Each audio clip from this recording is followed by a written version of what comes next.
My name is Cassandra Hayes, and I'm 32 years old. Tonight, I'm sitting at a family dinner surrounded by smiling relatives who have no idea what's about to happen. My hands rest on a black leather folder filled with bank statements, receipts, and 7 years of documented lies. I watch them laugh and clink wine glasses, completely oblivious. My mother's diamond earrings catch the candlelight. My brother adjusts his Rolex. My sister giggles at some joke my father just told. They all look so happy, so comfortable, so secure in their deception. I stand up slowly, and the conversation dies. Every eye turns toward me. I open the folder and say clearly, "I know what you all did with my money." The fork drops from my mother's hand. My father freezes mid-sip, and tonight, every single one of you will hear the truth. Before we dive into this story, I'd love to know where you're watching from. Drop your city or country in the comments below. And if you've ever dealt with family betrayal or financial manipulation, hit that like button so I know I'm not alone in this. Subscribe and turn on notifications because trust me, you won't believe where this story goes. The lies run deeper than anyone could imagine, and the confrontation that's coming will leave everyone speechless. Now, let me take you back to where it all began. 7 years ago, when I thought my family actually loved me. 7 years ago, when I was 25, my world shifted in the span of a single afternoon. My grandmother, Margaret Hayes, passed away from heart failure at the age of 83.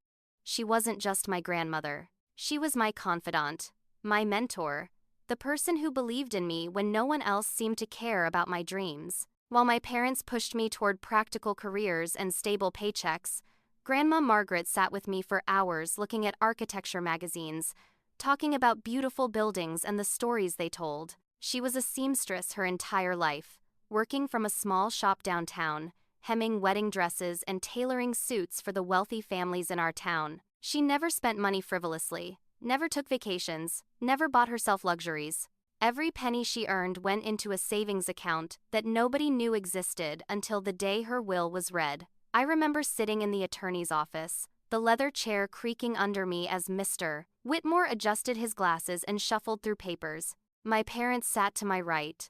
My older brother Derek lounged in the corner checking his phone, and my younger sister Brooke dabbed at her eyes with a tissue. Uncle Gerald and Aunt Pamela, my father's brother and his wife, sat stiffly near the window. The office smelled like old books and lemon polish. Mr. Whitmore cleared his throat and began reading in that formal, detached voice attorneys use when delivering life-changing news. Most of the will was standard, personal items divided among family members.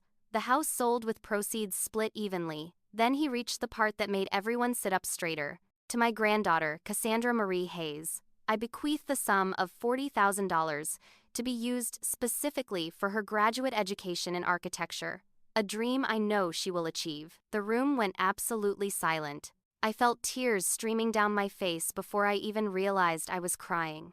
$40,000. Enough to cover tuition at some of the best graduate programs in the country. Enough to make my dream real, instead of just something I whispered about late at night. My mother was the first to react, jumping up and wrapping me in a tight hug, saying how proud Grandma would be, how this was such a blessing. My father clapped me on the shoulder, his smile wide and genuine. Derek walked over and congratulated me warmly, joking that I was the golden child now. Brooke hugged me tightly, telling me she was so happy for me, that I deserved this more than anyone. Uncle Gerald and Aunt Pamela offered their congratulations, mentioning how Margaret always talked about my potential. In that moment, I felt surrounded by love and support. I felt like my family was genuinely happy for my good fortune.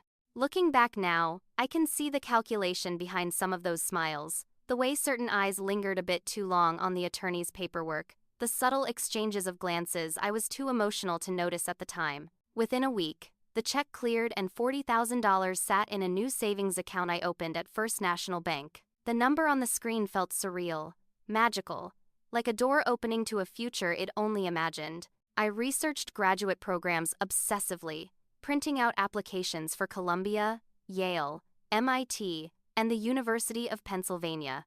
I calculated costs down to the last dollar, factoring in tuition, housing, books, and living expenses. With careful budgeting and maybe a small part-time job, I could make it work. My dreams were finally within reach. But dreams, I would learn, are fragile things when the wrong people know about them. My parents suggested I add my father's name to the account, just as a backup in case of emergencies. "You never know what might happen, sweetheart," my mother said over coffee one morning. "What if you're traveling and need someone to access funds quickly? What if there's a family emergency and you're unreachable?" It seemed reasonable at the time. These were my parents, the people who raised me, who supposedly wanted the best for me. I trusted them completely and without question. So I went to the bank, filled out the paperwork, and added Frank Hayes as a co-signer with full access to my account. The bank representative explained that this meant he could withdraw funds without my permission, and I signed anyway, smiling, believing in the goodness of family. That signature would haunt me for years to come. My father asked careful questions over the following weeks, seemingly innocent inquiries about my timeline for applications. When I'd need the money, whether I planned to start school right away or wait a year, I answered honestly, explaining that I wanted to work for another year to save additional money for living expenses, that graduate school applications had deadlines in late fall, that I wouldn't actually need the tuition money until the following August. I thought he was being supportive and helping me plan. I didn't realize he was calculating how much time he had before I'd notice anything was wrong. I didn't see the trap closing around me because I was too busy dreaming about studios and design projects and walking through campus gates with my portfolio under my arm. 6 months passed in a blur of work and preparation. I was employed as a junior designer at Richardson Architectural Firm, spending my days drafting floor plans and creating 3-dimensional renderings for residential projects. The work was entry-level and sometimes tedious, but I loved it. Every paycheck went partly into my regular checking account for bills, and partly into a separate savings account I'd opened for graduate school living expenses. I was building my future brick by brick, dollar by dollar. I attended family dinners every Sunday, where my mother served pot roast, and my father complained about politics, and Derek told stories about his sales job, and Brooke gushed about wedding planning with her fiancé Tyler. Everything seemed normal and stable and good. Then came the afternoon that cracked the foundation of my trust. I was filling out financial aid forms for Columbia's architecture program, needing exact account balances to complete the paperwork accurately. I logged into my online banking during my lunch break, sitting in my car with a sandwich it barely touched, excited to see that beautiful $40,000 balance still sitting there untouched and safe. My heart stopped when the page loaded. The account showed $36,000. I stared at the screen, certain I'd made a mistake, that I'd logged into the wrong account somehow. I refreshed the page 3 times, each time hoping the number would correct itself. It didn't. $4,000 had vanished. My hands shook as I drove to the bank immediately, abandoning work without explanation, needing to understand what had happened. The bank teller, a kind woman named Patricia, who had spoken with during the account setup, pulled up my transaction history and pointed to a withdrawal made 3 weeks earlier. Single transaction, $4,000, authorized signature, Frank Hayes. The room tilted slightly. I gripped the counter to steady myself, feeling Patricia's concerned gaze on my face. She asked if I was all right, if I'd authorized this withdrawal, if there was a problem. I stammered something about checking with my father and stumbled back to my car. I called him immediately, sitting in the bank parking lot with the engine running and my heart pounding so hard I could hear it in my ears. He answered on the 3rd ring, his voice cheerful and relaxed. "Hey, sweetheart, what's up?" I asked about the withdrawal, trying to keep my voice steady and neutral, not wanting to sound accusatory because surely there was a reasonable explanation. There had to be. My father was silent for just a moment too long, and then his explanation came smooth and practiced. "Oh honey, I was going to tell you about that. We had an emergency with the roof. Massive leak. After that storm last month, water pouring into the attic, destroying insulation. The contractor said if we didn't fix it immediately, we'd have structural damage. I knew you wouldn't mind me using some of your money since it was genuinely urgent. I'll pay you back next month, I promise." The explanation sounded reasonable. We had experienced some severe storms recently. My parents' house was old and needed maintenance. Emergencies happened. I felt a wave of guilt for even doubting him, for letting suspicion creep into my mind about my own father. He was helping me, not hurting me. He'd pay it back. Of course he would. I called my mother next, needing additional confirmation. Needing to silence the small voice in my head that whispered something felt wrong. She confirmed the story immediately, describing how frantic they'd been, how the contractor charged emergency rates, how grateful they were that I had that money available to help the family. She even texted me photos of what she claimed was the roof repair, images showing workers on ladders and new shingles being installed. I didn't think to check the metadata on those photos. Didn't consider that they might have been taken years earlier or pulled from the internet. I just wanted to believe everything was fine. My father promised full repayment within 60 days. I made a note in my planner, marking the date in red ink, and tried to push down the uncomfortable feeling that had settled in my stomach. 2 months passed with no mention of repayment. I brought it up delicately during Sunday dinner, asking about the roof repair and whether the insurance had covered anything, and casually mentioning that I'd need that money returned soon for my application fees and deposits. My father's expression shifted, just slightly, a flash of irritation quickly masked by apologetic concern. Business has been really slow this quarter, Cassie. Sales are down across the industry. Give me another month to get back on my feet financially. My mother immediately jumped in, changing the subject to Brooke's wedding dress fitting, serving dessert, creating a distraction that ended the conversation before I could press further. I noticed Brooke avoided eye contact during that exchange, suddenly very interested in her plate. Uncle Gerald and Aunt Pamela, who usually attended these Sunday gatherings, had been conspicuously absent for the past several weeks. Small details that didn't seem significant at the time, but would later form a pattern I couldn't ignore. Another month passed, then another. The $4,000 was never mentioned again, and every time I tried to bring it up, my mother found a way to redirect the conversation, and my father found a reason to leave the room. 1 year after receiving my inheritance, I checked my account again while preparing to reapply for graduate programs after missing the previous year's deadlines. The balance showed $31,000. Another $5,000 had disappeared. The total missing now stood at $9,000. Nearly a quarter of my grandmother's gift. This time, I didn't call first. I drove straight to my parents' house, my anger overriding the guilt and doubt that had paralyzed me before. I arrived unannounced on a Tuesday evening, pulling into their driveway and slamming my car door hard enough to make a statement. My mother answered the door with flour on her hands, clearly in the middle of making dinner. Her face flushed when she saw my expression, and I watched something like fear flicker across her features. I demanded to know where my father was. She stammered that he'd gone to the hardware store and would be back soon. I pushed past her into the house and asked her directly about the missing $5,000. Rita's entire demeanor changed in an instant, shifting from nervous to defensive with frightening speed. How dare you come into our home and accuse us of anything? We're your parents, Cassandra. After everything we've sacrificed for you, every meal we put on the table, every piece of clothing we bought you, every roof we put over your head for 18 years, this is how you treat us? The guilt tripping was masterful and immediate. She didn't deny taking the money. She didn't explain where it went. She simply made me feel like a terrible daughter for even asking the question. I tried to stay firm. Tried to explain that this was my inheritance, specifically designated for my education.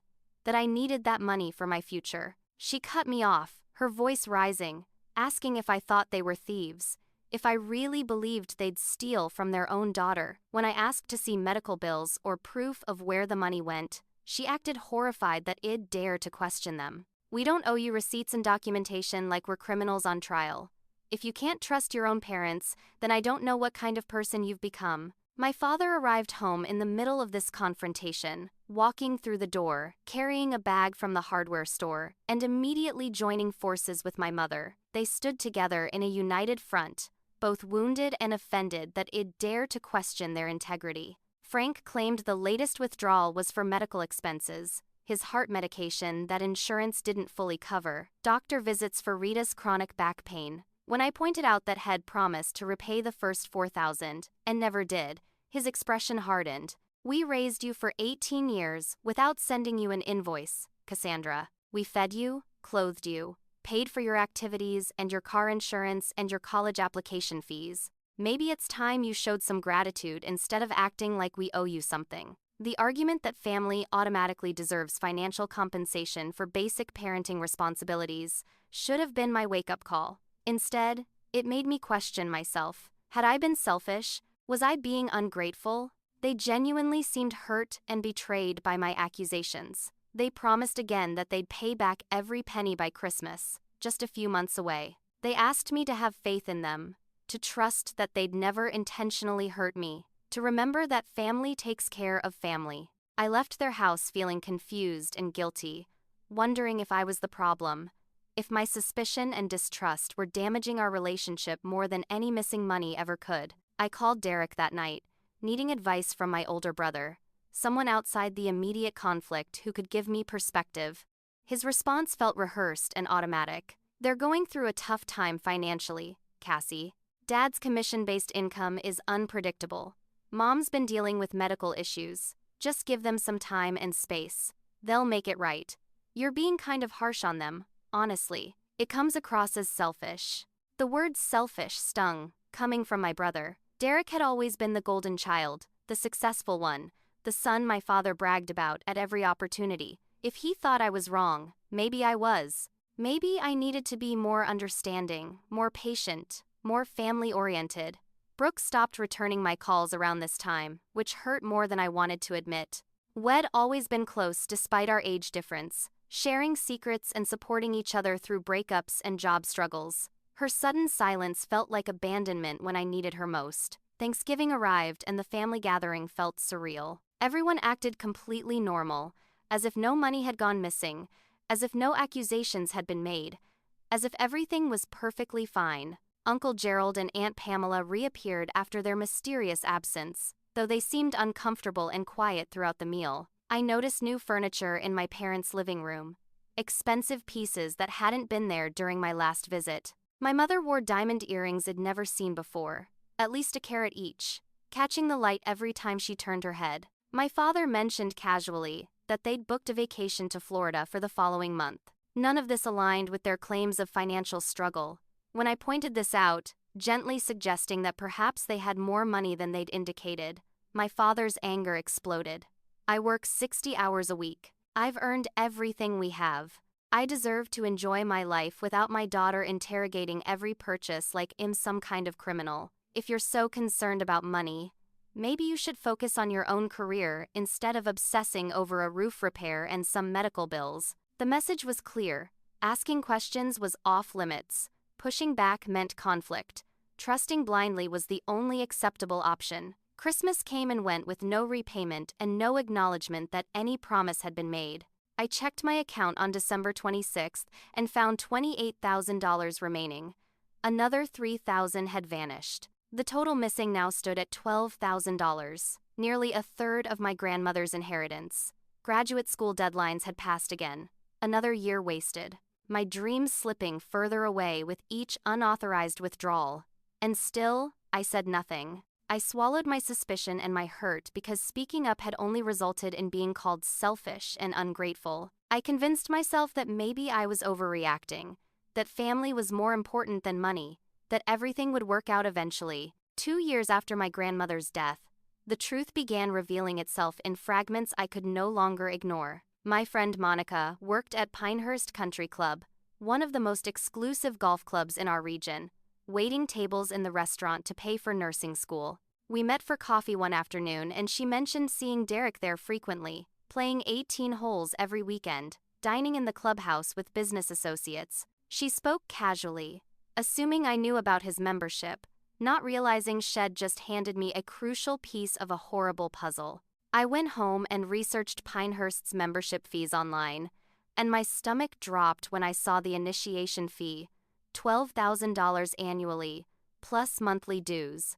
I pulled up Derek's social media accounts and scrolled back through 2 years of photos, watching the timeline unfold.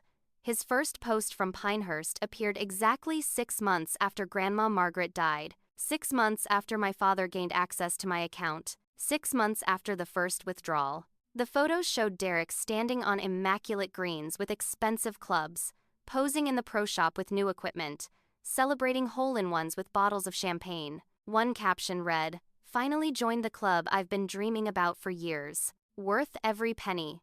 I counted 17 posts about the golf course over the past 18 months. My brother had been enjoying country club life while I worked overtime trying to save enough money to replace what kept disappearing from my account.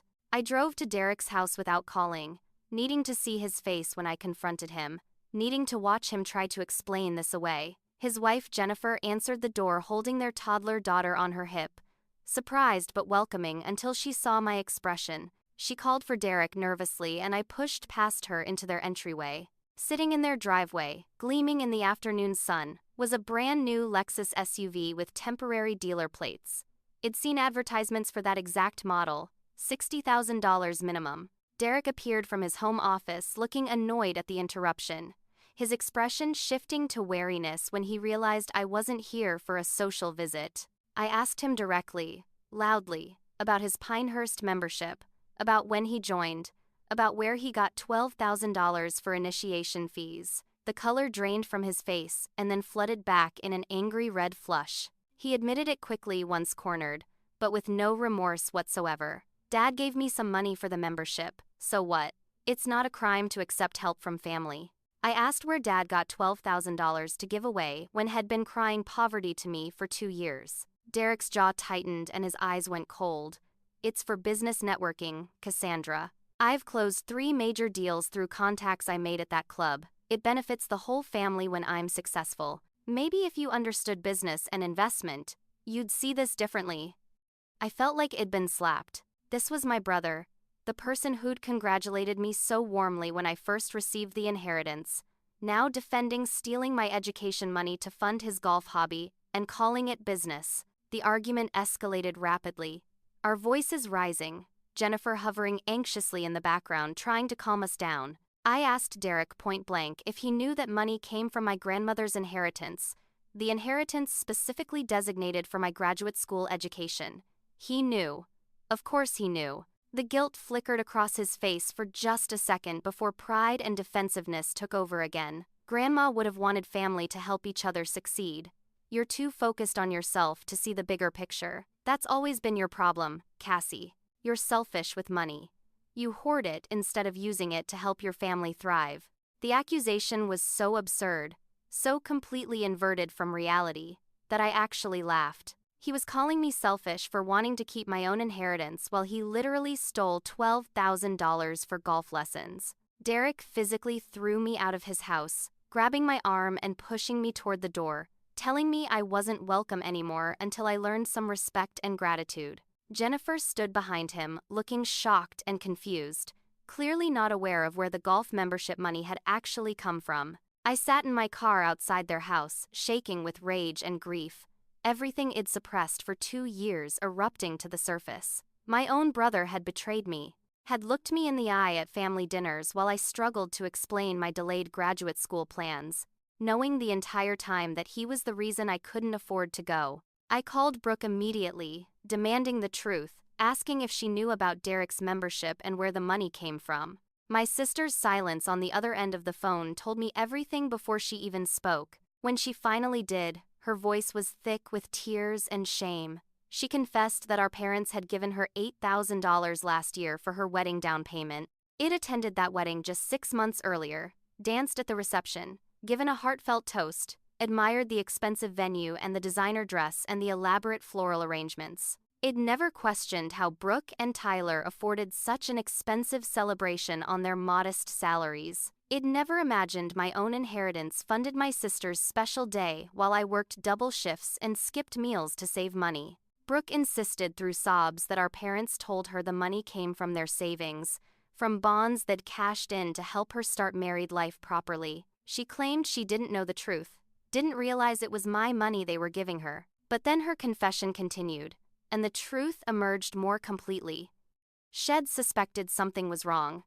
Shed overheard part of a conversation between our parents about my account. Shed seen my name on a bank statement lying on their kitchen counter. But Shed needed the money desperately. Her fiancé's family was wealthy and expected a certain standard for the wedding, and Shed made the conscious choice to stay silent, to take the money and ask no questions, and let me remain in the dark.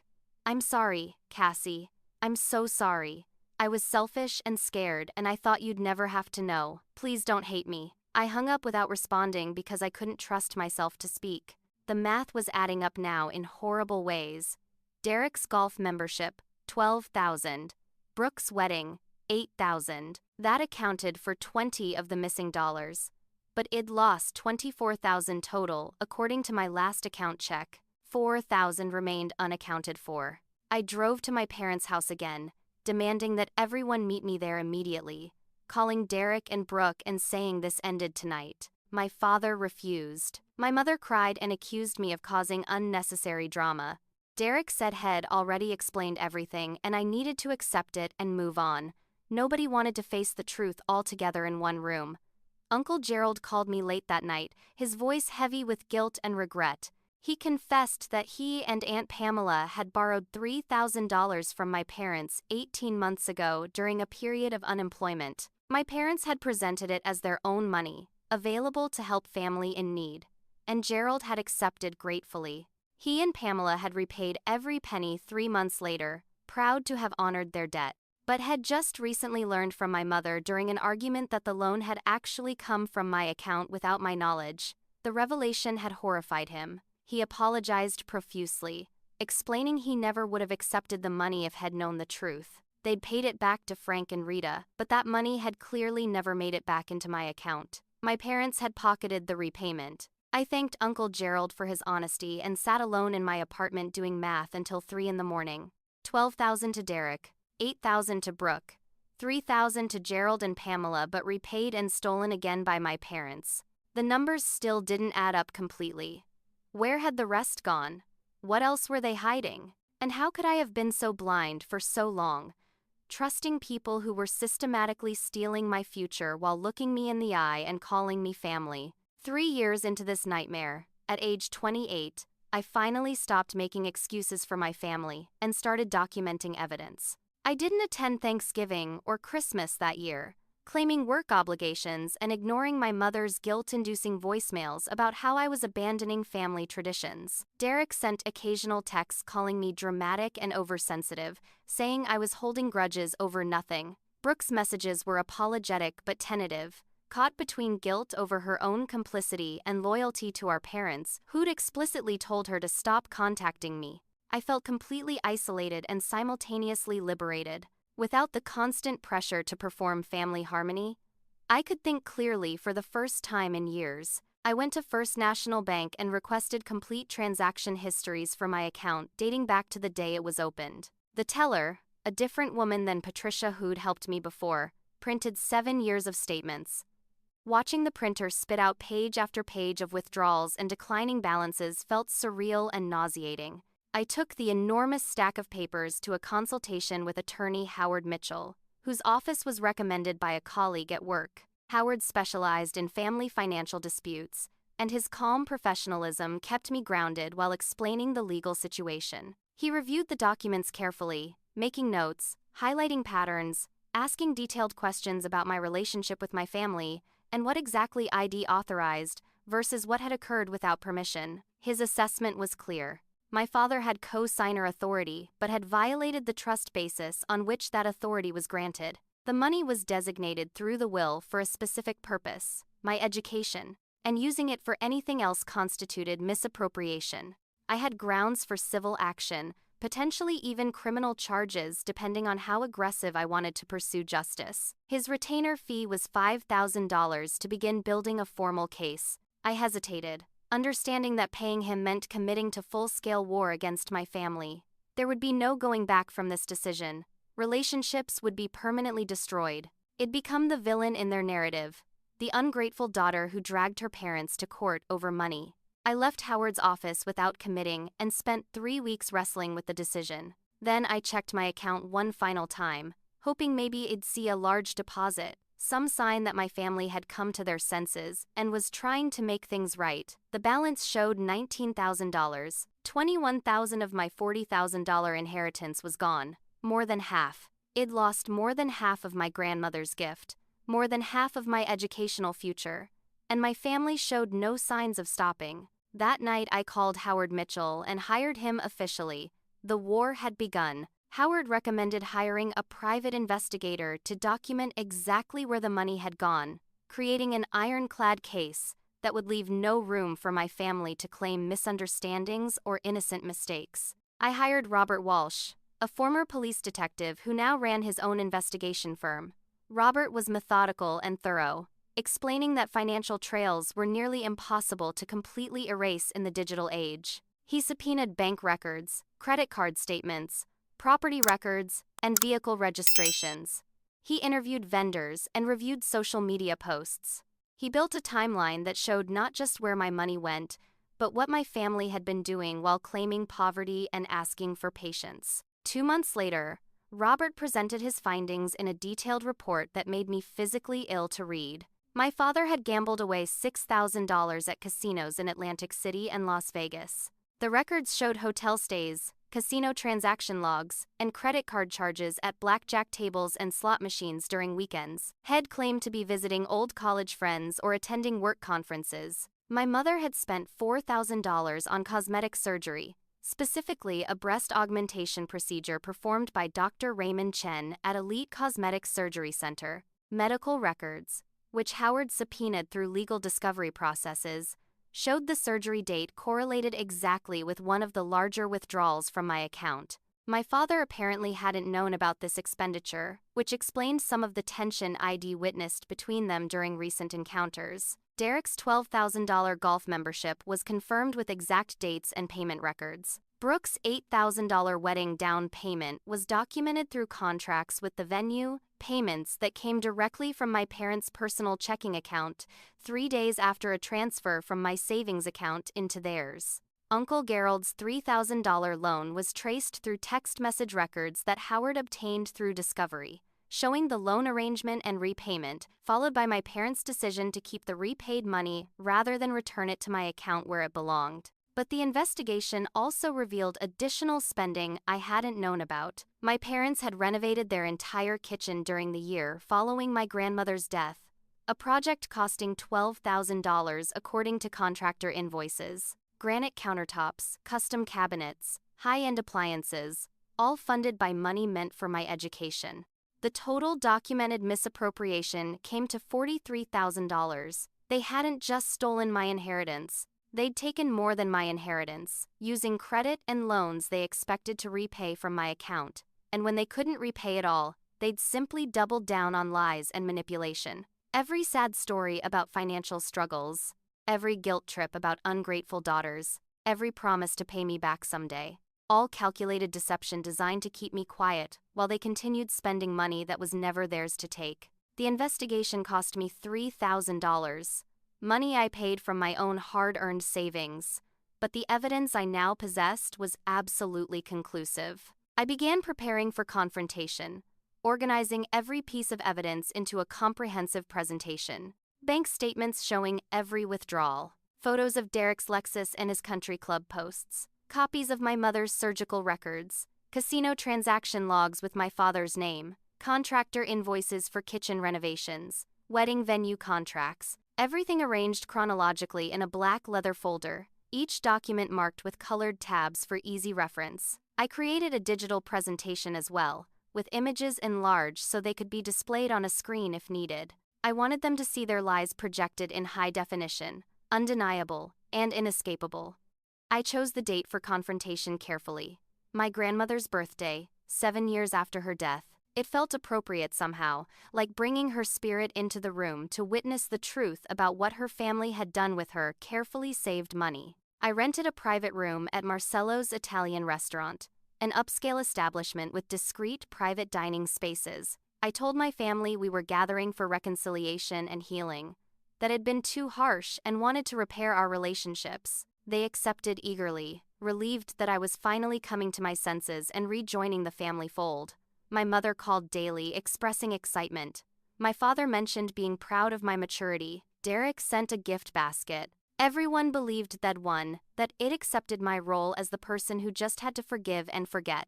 I invited everyone, parents, Derek and Jennifer, Brooke and Tyler, Uncle Gerald and Aunt Pamela. 8 people total plus Howard Mitchell and Robert Walsh, who I introduced as colleagues from work. Nobody questioned their presence because nobody suspected what was actually about to happen. I arranged the seating strategically with myself at the head of the table and everyone else positioned so they faced me directly. I practiced my speech for days, memorizing key points, anticipating objections, preparing responses for every excuse they might offer. I arranged with the restaurant manager to keep the private room doors locked during dinner service for privacy. He agreed after I explained the situation and provided a generous additional payment for his discretion and cooperation. The week before the confrontation felt surreal. My family was more affectionate than they'd been in years, thrilled that I was rejoining the fold, eager to pretend the past 3 years of tension had never happened. I played along perfectly, confirming dinner arrangements, expressing excitement about seeing everyone, acting like the daughter they wanted me to be. Inside, I felt nothing but cold determination. The time for tears and doubt had passed. Now came accountability. The night of the confrontation arrived with perfect weather, clear skies, and mild temperature, as if the universe was providing ideal conditions for truth-telling. I arrived at Marcello's 2 hours early, dressed in my grandmother's vintage black silk dress, the one she wore to important business meetings when negotiating with wealthy clients. The dress fit me perfectly and made me feel powerful, like I was channeling Margaret's strength and business acumen. I set up the private dining room personally, placing my black leather folder at the head of the table. Testing the small projector screen the restaurant manager had helped me install, making sure every technical detail was perfect. Family members arrived at 7 o'clock as scheduled, greeted by smiling waitstaff who took coats and directed everyone to our private room. The space was beautifully decorated with white linens, flickering candles, and fresh roses on every surface. Soft Italian music played in the background. Everything looked elegant and celebratory, exactly the opposite of what was about to occur. My mother arrived first with my father, Rita immediately admiring my dress and commenting that Margaret would be so happy to see me wearing it. I smiled and accepted her compliment, the irony nearly choking me. Frank clapped me on the shoulder affectionately, mentioning how good it was to have his daughter back. Derek and Jennifer arrived next, Derek making jokes and pouring himself wine from the bottles he'd pre-ordered. Jennifer looked beautiful in a blue dress, holding their toddler daughter Madison, who they'd brought along despite the late hour. Brooke and Tyler appeared shortly after, Brooke hugging me tightly and whispering another apology that I acknowledged with a non-committal nod. Tyler shook my hand warmly, clearly hoping this dinner meant his wife's family drama was finally resolving. Uncle Gerald and Aunt Pamela entered last, both looking slightly uncomfortable but polite, taking their designated seats near the middle of the table. Howard Mitchell and Robert Walsh arrived together, both dressed in business casual attire, blending perfectly as work colleagues joining a family dinner. I introduced them with rehearsed casualness, explaining Howard worked in legal consulting and Robert in corporate security, both harmless-sounding professions that raised no alarms. Everyone exchanged pleasantries and small talk while waitstaff brought appetizers, calamari, bruschetta, and caprese salad. Wine flowed freely, and conversation hummed pleasantly. Derek told a funny story about a disastrous sales call. Brooke showed photos from her recent anniversary trip. My parents looked content and relaxed, believing they'd successfully manipulated me back into compliant silence. Dinner progressed through multiple courses. Pasta arrived, then chicken marsala, seafood linguine, veal piccata. Everyone ate and drank and laughed while I barely touched my food, my stomach too tense to handle eating. I waited patiently for dessert service, knowing that was when I'd make my move. Timing mattered. I wanted everyone comfortable and full and unsuspecting when their world collapsed. Madison fell asleep in Jennifer's arms, her little head resting on her mother's shoulder, peaceful and unaware of the chaos about to erupt around her. Dessert arrived at 9:15. Tiramisu, cannoli, gelato, and espresso. Everyone made appreciative sounds about how delicious everything tasted, how wonderful this evening was, how glad they were that we were all together again. My mother raised her wine glass and proposed a toast to family and forgiveness. Everyone clinked glasses except me. I stood up slowly, the scrape of my chair against the floor drawing everyone's attention. I tapped my wine glass with a spoon, the clear ringing sound cutting through the conversation and creating immediate silence.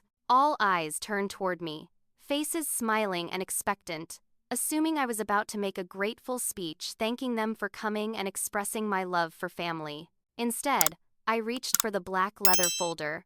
My father's smile faltered first. My mother's hand froze halfway to her wine glass. Derek's expression shifted from relaxed to wary in the span of a heartbeat. I opened the folder slowly, deliberately, letting them see the documents inside. Then I began speaking, my voice steady and clear, every word I'd rehearsed falling into place perfectly. The trap was about to spring shut. "I do have something to say tonight," I began, watching their smiling faces, savoring this last moment before everything changed. Something important about family and trust and what happens when both are destroyed. The smiles started fading. My mother's hand trembled slightly as she set down her wine glass. I pulled out the first document from my folder, a bank statement showing the original deposit of $40,000, and used a remote control to project it onto the screen behind me. The numbers glowed large and undeniable in the dim candlelight. 7 years ago, our grandmother Margaret Hayes passed away and left me $40,000. You all remember that day in the attorney's office. You all congratulated me so warmly. I paused, making eye contact with each person individually. Grandma Margaret specified in her will that this money was for my graduate education in architecture. It was her dream for me as much as it was mine. She saved every penny of this money through decades of hard work as a seamstress, never spending on herself, always thinking about our futures. My voice caught slightly on those words, but I pushed through. Within 6 months of her death, $4,000 disappeared from my account. I projected the withdrawal record, Frank Hayes' signature clearly visible, my father's face drained of all color. When I asked about this withdrawal, I was told it was for an emergency roof repair. Major leak, water damage, urgent contractor. Remember that story, Dad? He started to speak, but I held up my hand. Please don't interrupt. You'll get your turn to explain. But first, you're all going to hear the complete truth. I clicked to the next slide, showing inspection records for their house. The problem with that story is that your roof wasn't actually repaired until 2 years later. These are the county inspection records proving it. So where did that $4,000 really go? The room had gone completely silent, except for Madison's soft breathing as she slept in Jennifer's arms. $5,000 more disappeared next, and I was told it was for medical bills, for Dad's heart medication that insurance didn't cover. Except, these insurance statements show that all of Dad's medications were fully covered with only nominal copays. I projected the pharmaceutical records, highlighting the dates and coverage amounts. My mother's hands were trembling openly now, her knuckles white as she gripped the edge of the table. The lies continued for years. The money kept disappearing while I was told to be patient, to trust you, to remember everything you'd sacrificed for me as parents. You made me feel guilty for even asking questions about my own inheritance. I clicked through slides, showing the complete withdrawal history. Every unauthorized transaction, every broken promise to pay me back. But where did the money really go? Let me show you exactly how my education fund was actually spent. I projected a photo of Derek at Pinehurst Country Club, standing on the 18th green with expensive clubs, his smile wide and proud. $12,000 for country club initiation fees. Derek's face went crimson and Jennifer turned to stare at him, clearly shocked by the amount. I showed the club's payment records, dates matching perfectly with withdrawals from my account. Business networking? You called it, Derek. Except these records show you played 73 rounds of golf in the past 2 years, usually on weekends, rarely with business associates, mostly with your friends from college. I clicked to the next image. Brooke's wedding venue, the beautiful garden reception that had cost a fortune, $8,000 for my sister's wedding down payment. Brooke was already crying, tears streaming down her face while Tyler looked confused and horrified. That gorgeous ceremony where I gave a toast and danced and celebrated your happiness, never knowing my own money had paid for it while I couldn't afford graduate school. I showed the venue contracts, the payment dates, the transfers from my account to our parents' account, and then to the wedding vendors. $3,000 loaned to Uncle Gerald and Aunt Pamela. Both of them looked mortified, Gerald staring at his plate while Pamela's face flushed with shame. To be clear, they didn't know the money was mine. They were told it was Mom and Dad's savings. They repaid every penny 3 months later, being honorable people who pay their debts. but that repayment never made it back into my account. Mom and Dad kept it for themselves. I projected bank statements showing the deposit into my parents' account, followed immediately by cash withdrawals for their personal use. Now came the truly devastating revelations. $6,000 gambled away in Atlantic City and Las Vegas. I showed casino transaction records, hotel reservations, restaurant charges at casino resorts. My father's name was on every document. My mother gasped audibly, clearly unaware of this expenditure. Frank stared at the screen in absolute horror as his secret spending was exposed not just to me, but to his wife. Weekend trips you claimed were for visiting old friends or attending work conferences, Dad. Except these ATM withdrawals show you pulling cash at casino cages. These hotel charges are from casino resorts. These restaurant bills are from steakhouses inside gambling establishments. Rita was openly sobbing now, staring at her husband with betrayal and shock. But I wasn't finished. $4,000 for cosmetic surgery. I showed medical records, carefully redacted to protect privacy but clearly showing the procedure date, cost, and patient name, Rita Margaret Hayes. A breast augmentation performed by Dr. Raymond Chen, scheduled and paid for 3 days after a $4,000 withdrawal from my account. Now it was my father's turn to look betrayed, his eyes widening as he realized his wife had hidden this from him too. They were both liars and both victims of each other's lies, a truly perfect partnership. And finally, $12,000 for a complete kitchen renovation.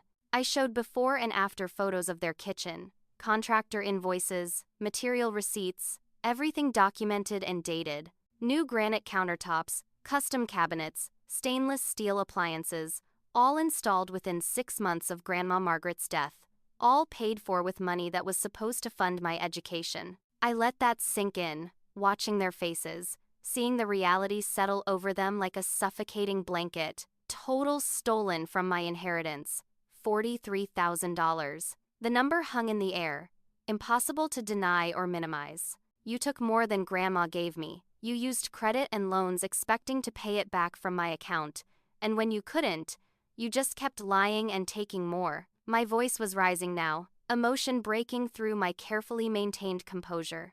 And when I questioned you, when I asked where my money had gone, you made Emmy feel guilty. You called Emmy selfish.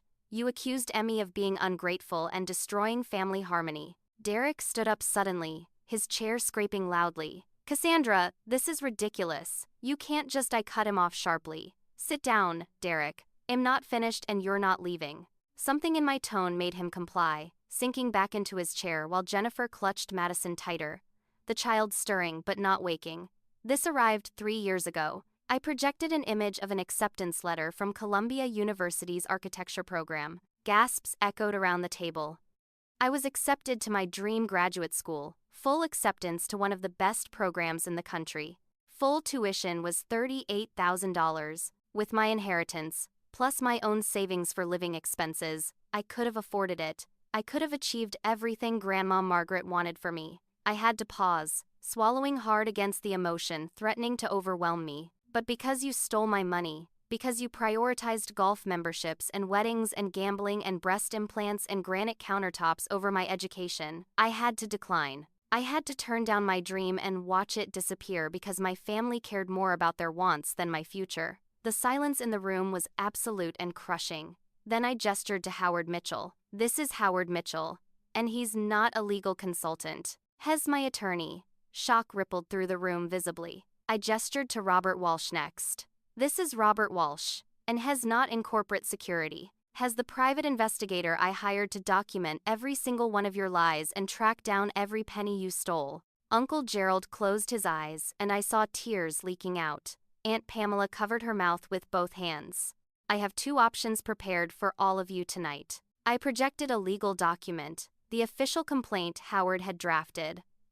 Option 1. I file criminal charges for theft, fraud, and embezzlement. Each person who benefited from stolen money faces potential jail time, criminal records, and all the public shame that comes with it.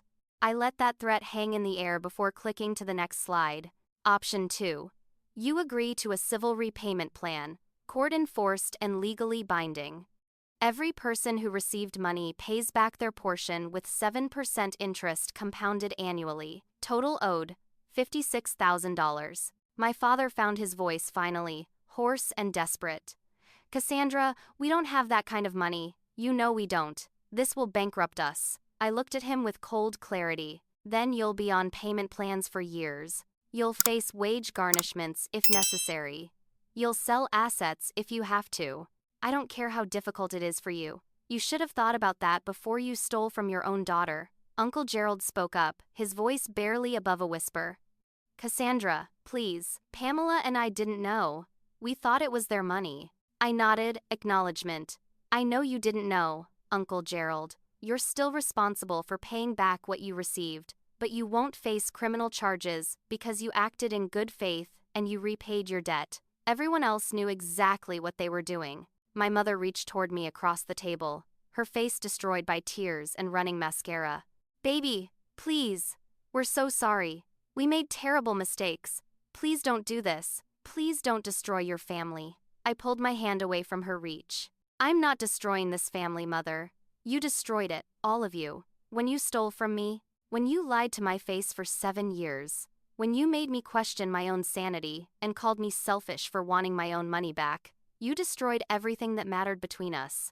I looked directly at my father, my voice shaking now with the full force of suppressed rage. You gambled away Grandma's legacy. You sat at a blackjack table, losing hand after hand with money that was meant to educate your daughter. I turned to my mother. You bought yourself new breasts with my tuition money. You looked at yourself in the mirror admiring your surgical results while I worked double shifts unable to afford graduate school. I looked at Derek. You called me selfish while you spent $12,000 playing golf, claiming it was for business networking when really you just wanted to feel important at a fancy club. I looked at Brooke. You knew something was wrong and you said nothing because you wanted your dream wedding more than you wanted to protect your sister. Brooke was sobbing uncontrollably now, Tyler's arm around her shoulders while he looked at me with something like respect and horror mixed together. Everyone's sorry now that you're caught, I said, my voice hard. Everyone's apologetic when the evidence is projected on a screen and there's no more room for lies. But none of you were sorry when you were spending my money. None of you thought about me when you were enjoying things I paid for without knowing it. I collected my documents carefully, organizing them back into the folder. You have 48 hours to decide. Option 1 or Option 2, criminal charges or repayment plan. Howard will contact each of you on Monday with formal documentation. I moved toward the door, ready to leave this scene of destruction, it carefully orchestrated. My father stood up suddenly. What about family, Cassandra? What about blood being thicker than water? I turned back to face him one last time. You used family as a weapon against me. You manipulated my love and trust to steal from me without consequence. You made me feel guilty for wanting my own inheritance back. Family is supposed to protect each other, support each other, lift each other up. You all betrayed me. Every single one of you knew what was happening and either participated or stayed silent. That's not family. That's conspiracy. I opened the door, pausing at the threshold. Dinner is paid for. Enjoy your dessert and your expensive wine. It's the last thing I'll ever give any of you. I walked out with Howard and Robert flanking me, hearing the explosion of voices behind us as soon as the door closed. Accusations and crying and shouting all erupting at once. I didn't look back. I'd said everything that needed saying. The truth was finally free and my conscience was clear. The next morning, I woke to find my phone had exploded with notifications overnight. 57 text messages from my mother, each more desperate than the last, begging for forgiveness, claiming they'd pay back every penny, insisting this would kill my father from stress, and was I prepared to have his death on my conscience. 13 voicemails from my father, the first few angry and threatening, talking about disowning me and removing me from their lives as if that was some kind of punishment rather than exactly what I wanted. The later messages shifted to bargaining, asking me to call him so we could work something out privately without attorneys involved. Derek sent a series of vicious text messages calling me vindictive, cruel, heartless, and several profane names I won't repeat. He claimed I was destroying the family over money that should have been shared among all the grandchildren anyway, conveniently forgetting that Grandma Margaret's will had been explicit and specific. Brooke's messages were different, apologetic and accepting, acknowledging she deserved whatever consequences came and asking not for forgiveness but just for me to know how deeply she regretted her choices. Uncle Gerald sent one simple message: "I'm sorry we hurt you. Well, pay immediately. You deserved better from all of us." I ignored every message except Gerald's, responding only to thank him for his integrity and let him know Howard would be in touch with payment arrangements. Everyone else could wait for official legal contact. I wasn't interested in negotiating or discussing or giving them opportunities to manipulate me further. That phase of our relationship was permanently over. Howard Mitchell moved quickly and efficiently, contacting each family member through registered letters, outlining the repayment plan and the alternative of criminal prosecution. Derek initially refused to cooperate, sending a message through his own attorney claiming he had no legal obligation to repay money that was given to him as a gift. Howard responded by filing preliminary court documents, making it clear this was not a bluff or an empty threat. Jennifer called me directly 2 days later, her voice tight with controlled anger, explaining that Shed had no idea the golf membership cost $12,000. Derek had told her it was a work benefit, mostly covered by his company with only a small personal contribution. She'd been lied to as thoroughly as I had. She wrote me a check immediately for $8,000 from her personal savings account and promised Derek would pay the remaining amount plus interest within 30 days or Shed leave him. Shed already taken over complete control of their family finances and discovered that Derek's so-called business networking had produced exactly 0 new clients, had been golfing for pure pleasure while lying to everyone about its professional value.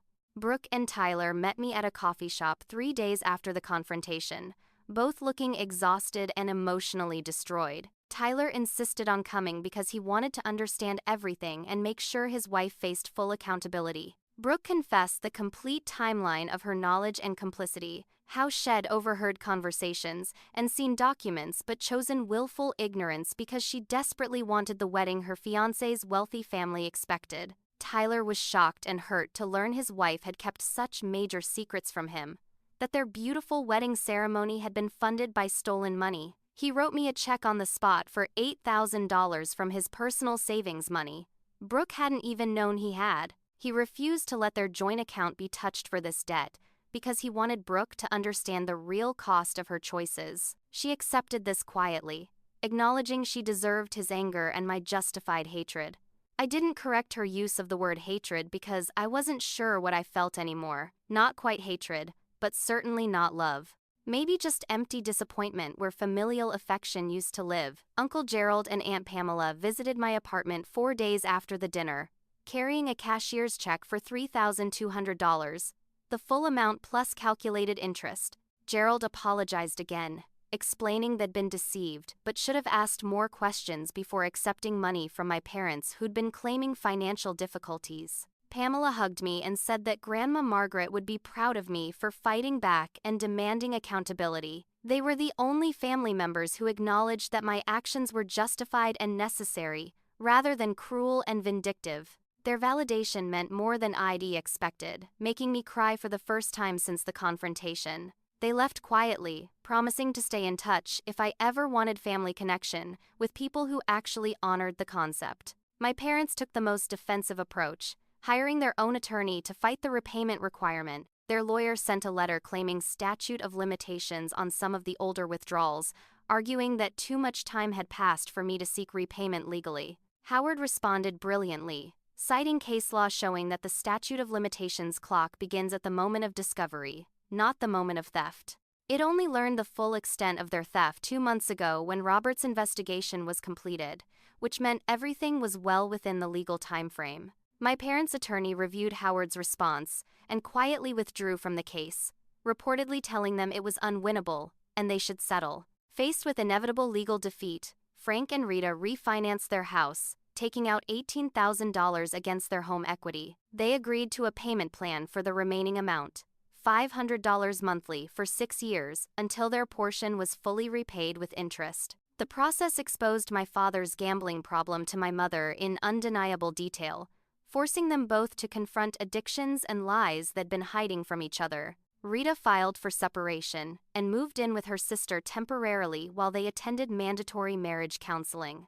Their relationship was crumbling under the weight of mutual deception, and I felt absolutely nothing watching it happen. They destroyed my trust and my dreams. Their marriage problems were consequences of their own choices. Derek ultimately negotiated a payment plan after Jennifer's ultimatum made it clear she was serious about leaving. He sold the Lexus SUV he was so proud of, downgrading to a used Honda Accord and using the difference to pay $8,000 upfront. His country club membership was canceled, forfeiting his initiation fee with no refund. He agreed to monthly payments for the remaining balance plus interest. Jennifer took complete control of their finances, implementing a system where Derek had to justify every purchase over $50. Their marriage survived but was fundamentally changed, built now on suspicion rather than trust. Jennifer sent me occasional emails apologizing for her husband and updating me on payment progress, eventually confiding that she was considering divorce anyway because Shed lost all respect for the man Shed married. I opened a separate bank account titled Reclaimed Future Fund and deposited every repayment as it arrived. Within 3 months, it recovered $22,000, enough to cover 1 full year of graduate school tuition at most programs.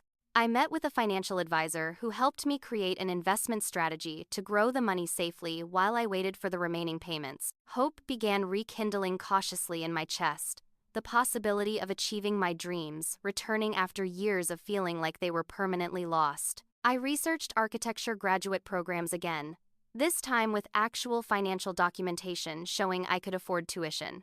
I applied to 3 schools, Columbia University again, MIT, and the University of Pennsylvania. All 3 programs accepted me. I chose Penn because their program was excellent, and the cost of living in Philadelphia was slightly lower than New York or Boston, meaning my money would stretch further and provide more security. I enrolled for the following academic year, finally able to plan a future that had been stolen from me. My emotional healing required professional help, and I began seeing Dr. Susan Richardson, a therapist specializing in family trauma and financial abuse. Through our sessions, I learned that what it experienced had a name: financial exploitation by family members, a surprisingly common form of abuse that often goes unreported because victims feel guilty or ashamed for wanting their own money back from relatives. Dr. Richardson helped me process the layers of betrayal, teaching me that forgiveness and reconciliation are not the same thing, that I could eventually let go of anger without ever allowing these people back into my life. She helped me understand boundaries and recognize that blood relation doesn't excuse abusive behavior or obligate me to maintain relationships that harm my well-being. Brooke reached out monthly with brief updates, never expecting responses, just keeping me informed of her progress. Shed started her own therapy to address her people-pleasing tendencies and inability to stand up for what was right when it conflicted with what she wanted. Her marriage with Tyler was surviving, but required intensive work. Shed repaid half her portion already, working overtime and taking freelance projects to earn extra money, specifically designated for restitution. I appreciated her efforts, but wasn't ready to rebuild our relationship. Maybe someday, but not yet. The wound was too fresh and too deep. Uncle Gerald and Aunt Pamela honored their debt immediately and completely, and I gradually allowed them back into my life in limited doses. We met for coffee occasionally, sharing stories about Grandma Margaret, remembering her strength and business sense. They never pressured me to reconcile with my parents or Derek, respecting my boundaries and acknowledging that some damage is irreparable. Their relationship became a model for what healthy family connection could look like: respectful, boundaried, based on mutual trust rather than obligation. My parents' situation continued deteriorating. My father completed an intensive gambling addiction treatment program after his problem was fully exposed, attending meetings and working with a sponsor.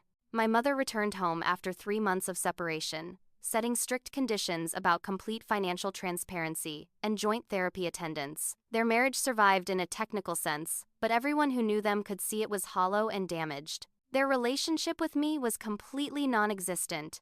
They continued making their monthly payments through Howard's office, but we never spoke directly. I occasionally heard updates through Gerald, learning that they'd had to downsize their lifestyle significantly, selling the furniture they'd bought with my money, and canceling subscriptions and memberships they could no longer afford.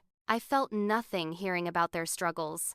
Not satisfaction, not sympathy, just absolute indifference. Derek became entirely estranged, refusing to acknowledge wrongdoing even while making court-ordered payments. He blamed me publicly for destroying family harmony, telling anyone who would listen that I was vindictive and greedy, and had always been jealous of his success. Jennifer eventually filed for divorce 18 months after the confrontation, unable to continue living with someone so fundamentally dishonest and unwilling to take accountability. She kept primary custody of Madison and sent me photos occasionally, saying she wanted her daughter to know the aunt who'd taught her the importance of standing up for yourself, even when it's difficult. I started volunteering at a youth education fund, mentoring young women from difficult family situations, helping them protect their assets and plan for futures despite family opposition or manipulation. I created a support group for survivors of financial abuse, discovering that my story resonated with dozens of people who'd experienced similar betrayals. Finding purpose in my pain helped transform it from something that destroyed me into something that strengthened me and helped others.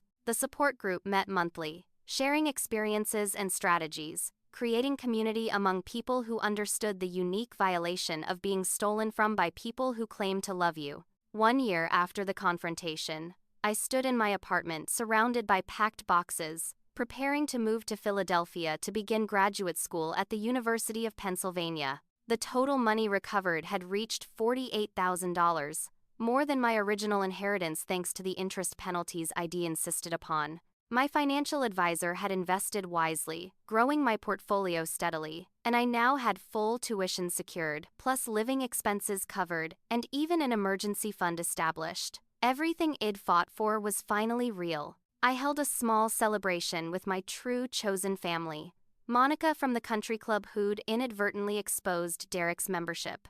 Tyler who'd stood by his wife while holding her accountable. Uncle Gerald and Aunt Pamela who'd owned their mistake immediately. And Jennifer who'd left her dishonest husband rather than enable his behavior further. We toasted to new beginnings, to resilience, to truth. Dr. Richardson sent a card, congratulating me on this milestone, reminding me how far I'd come from the broken woman who'd first entered her office consumed by doubt and self-blame. The evening before I left, I drove to the cemetery where Grandma Margaret was buried, bringing fresh white roses and sitting beside her headstone as the sun set. I told her everything, speaking aloud to her memory, explaining how I'd fought for the future Shed wanted for me, how it had taken longer and hurt more than either of us could have imagined. But I was doing it. I was going to graduate school just like Shed dreamed. I felt her presence somehow, a warmth in the evening air, and I knew she was proud. Her inheritance wasn't just the money, I realized. It was the lesson about self-worth, about standing up for myself, about understanding that family is something you choose and build, not something automatically granted by blood relation. Brooke visited one final time before I left, our relationship cautiously rebuilding, built now on honesty rather than unquestioned loyalty. Shed fully repaid her portion of the debt and completed a year of therapy addressing the trauma and people-pleasing patterns that had led to her complicity. She apologized again, and I told her I was working toward forgiveness, that we weren't there yet, but maybe someday we could rebuild something genuine. Tyler promised to continue supporting her therapy and growth, acknowledging that their marriage was stronger now because it was built on complete honesty and transparency. My parents sent a letter through Howard's office. Not an apology exactly, just notification that they were fulfilling their payment obligations as required.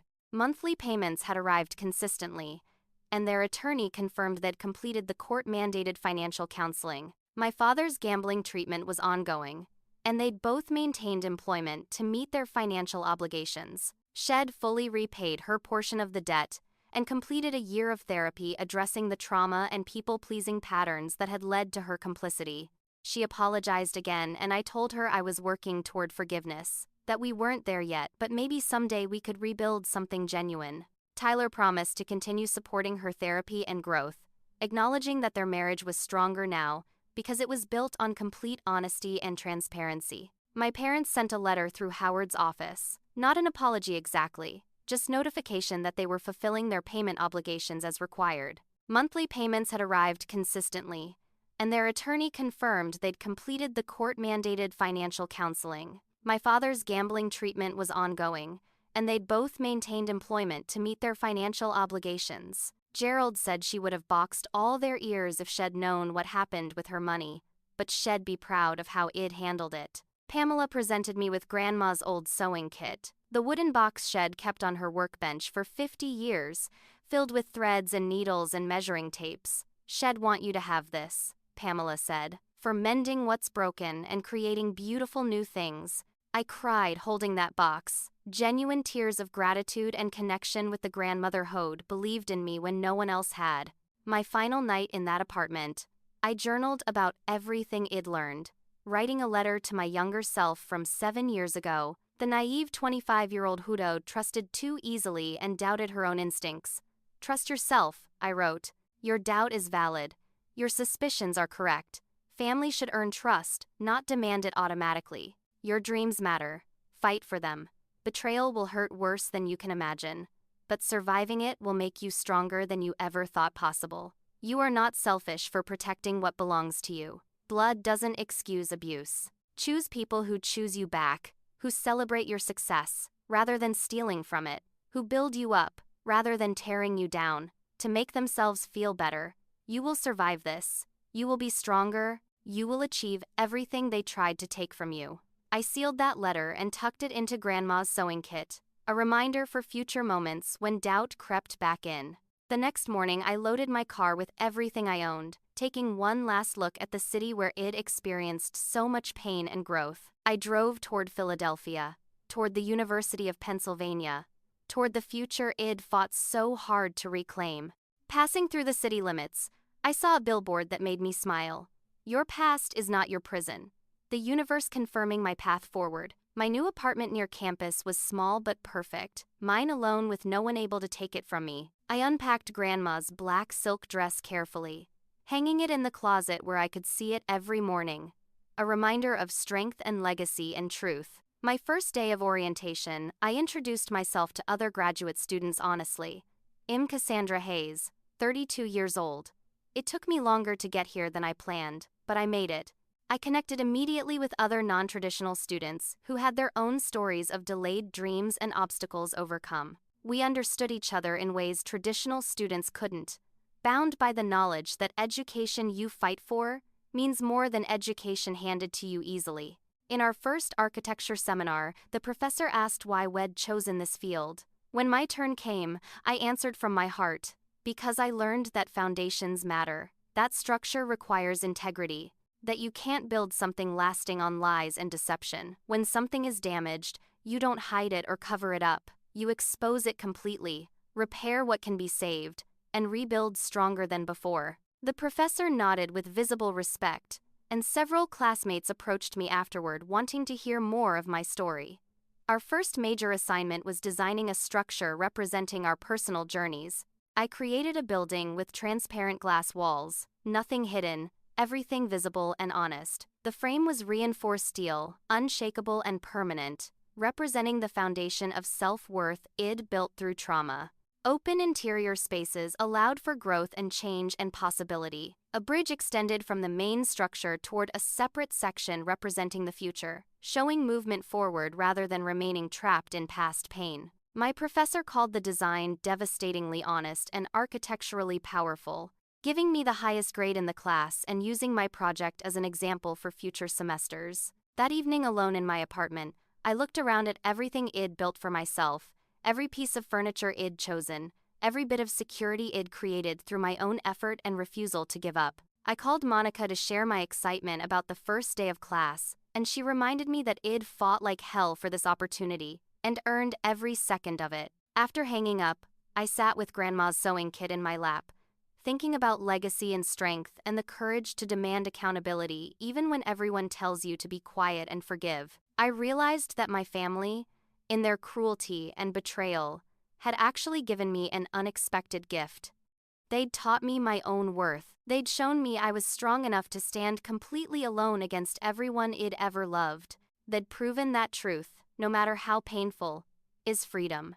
And they demonstrated conclusively that the best revenge isn't anger or bitterness, but living the life they tried so hard to deny me, achieving the dreams they stole from me, succeeding despite their best efforts to keep me small and controllable and grateful for crumbs. Tomorrow my real education would begin, not just in architecture but in understanding what it means to build a life on truth and boundaries and self-respect. Graduate school was finally starting, my future was finally real, and I'd gotten here entirely on my own terms. Grandma Margaret's legacy was fulfilled, not just through her money, but through the lesson shed never intended to teach, that sometimes the people who claim to love you will hurt you the most, and the strongest thing you can do is fight back with truth and documentation and absolute refusal to accept less than you deserve.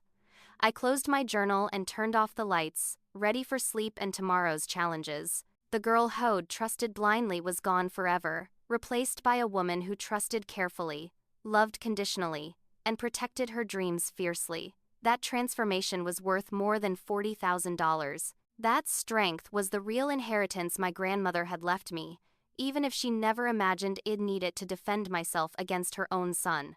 I was Cassandra Hayes, 32 years old, graduate student in architecture, survivor of family financial abuse, and absolutely unstoppable. My story wasn't about the money they stole, it was about the life I reclaimed. So let me ask you something before we end this story. Have you ever had family members betray your trust? Maybe not with money, but with secrets or lies or manipulation. Drop a comment below sharing your experience because I guarantee you're not alone. If this story resonated with you, if you understand what it feels like to fight for yourself against people who should have protected you, hit that like button and make sure you're subscribed with notifications on because stories like these need to be told. Share this video with someone who needs to hear that standing up for yourself isn't selfish, it's survival. And remember, blood doesn't make you family. Loyalty, honesty, and respect make you family. Everything else is just DNA. Thank you so much for watching my journey, for witnessing my truth, and for supporting survivors who refuse to stay silent. I wish you the courage to protect what's yours, the strength to demand accountability, and the wisdom to know that some bridges are meant to burn. Take care of yourselves out there, and never let anyone make you feel guilty for fighting for your own future.